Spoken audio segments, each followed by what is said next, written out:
In the 1980s, a 29-year-old female, who we'll call Jen, arrived in the emergency room. She was sweating uncontrollably and unable to think properly, and her speech was slurred. To the medical staff, the uncontrollable sweating indicated that the patient was on some kind of drug. Laboratory tests showed that her blood was hypoglycemic, or had dangerously low levels of sugar. The solution seemed simple: glycogen, which raised blood sugar dramatically.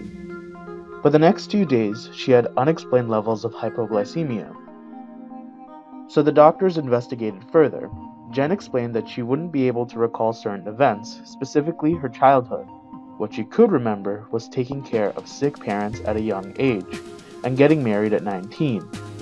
Later on, Jen got divorced, and as a result, she was unable to concentrate, felt socially isolated, and was depressed. The next day, Jen was visited by a psychiatrist. Jen opened up to her and explained how a voice named Mindy was speaking to her. Mindy told Jen that she was a bad person, and therefore Mindy would hurt her. Jen later revealed that there were other voices too, subsequently named Miranda, Kim, Catherine, and Sam. When the psychiatrist pressed on about the low blood sugar, the patient stated that Mindy kept telling her to take insulin shots.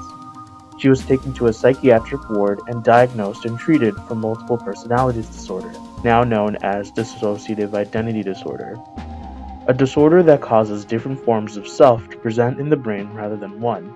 Jen had the typical symptoms: memory loss, a traumatic childhood, and multiple independent identities. Except some time had passed, and I realized that the story isn't over yet. Jen had another episode of hypoglycemia, and when confronted, it was revealed that the patient herself actually administered the insulin deliberately, and that her personalities were but creations, stating,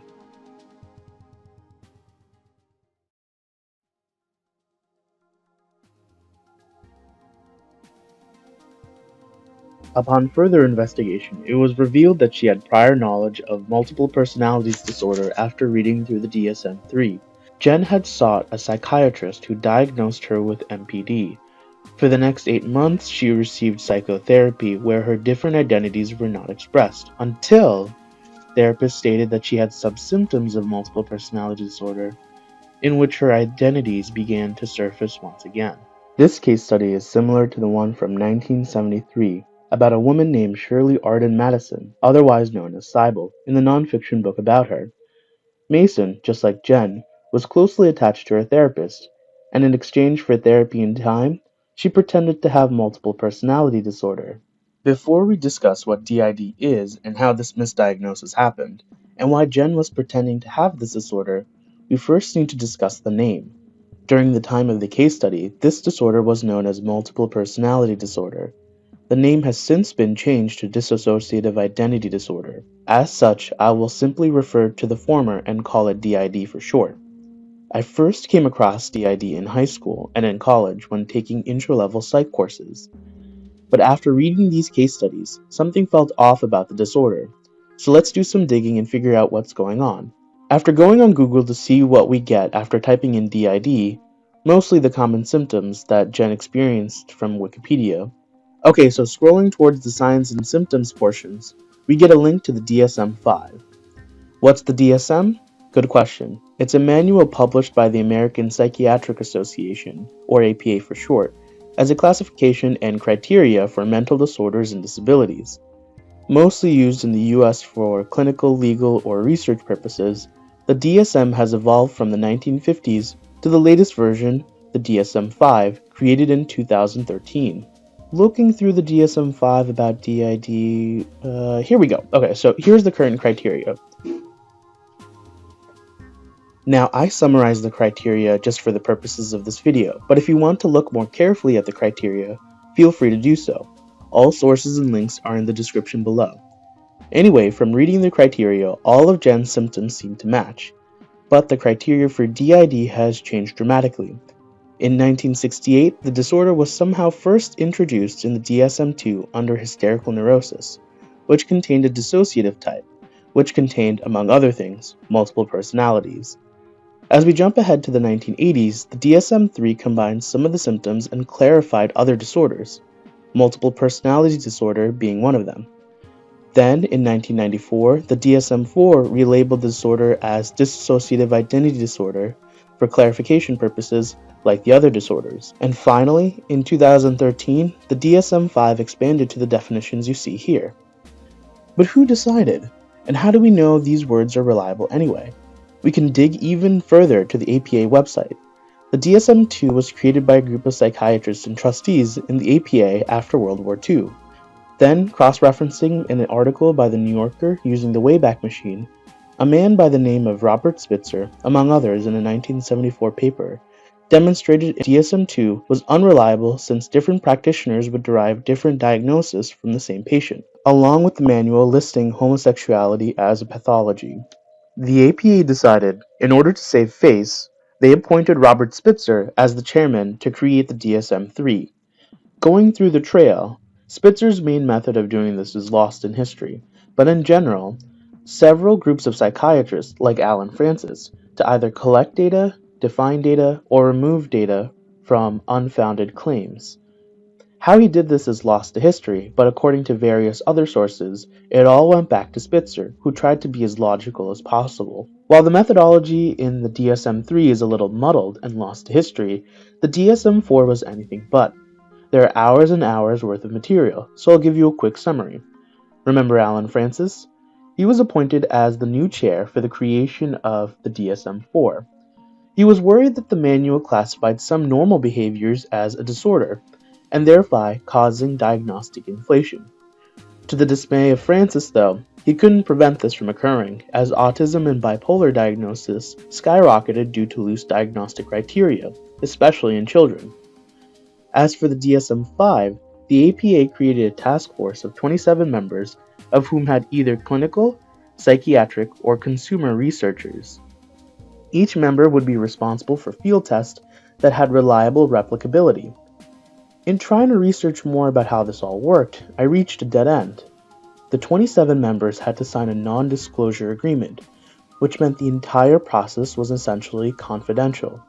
To make matters even worse, about 2/3 of the members had clear ties with the pharmaceutical industry. Both Spitzer and Francis and other scientists publicly expressed their concerns about this conflict of interest. The APA has since been more open and transparent, and allowed for the first time in its history to allow public input on the manual. All in all, despite the DSM having major conflicts of interest at times, the DSM-4 and DSM-5 has had a lot of research done and have clear scientific foundings. Okay, so we know that the words in the DSM-5, while probably a bit biased, are relatively accurate. So let's look back at the criteria for DID. Okay, so right there, a disruption of identity. DID posits that your identity is shattered into different selves, which takes on different memories, which is quite interesting. But why would the brain do that? Looking through the APA again, the brain dissociates as a coping mechanism. While going through Google Scholar, we can find that dissociation is a real phenomenon. A person who experiences trauma can dissociate as a form of escape. Furthermore, there are several chemicals that temporarily induce dissociation. DID's criteria suggest that fractures of your sense of self of identity is caused by this dissociation. So a person with DID doesn't have more than one identity, they actually have less than one. While looking through these research articles, however, I couldn't exactly find what causes DID. You might note earlier that if dissociation is caused mostly by trauma, then DID should be caused by trauma. But dissociation leading to a fracturing identity isn't as clear-cut. In talking to some psychiatrists about the issue, there's two primary camps. The trauma model, where, as expected, trauma causes dissociation, which splits the identity, or the induced model, where dissociation is a coping mechanism caused by a therapist. How?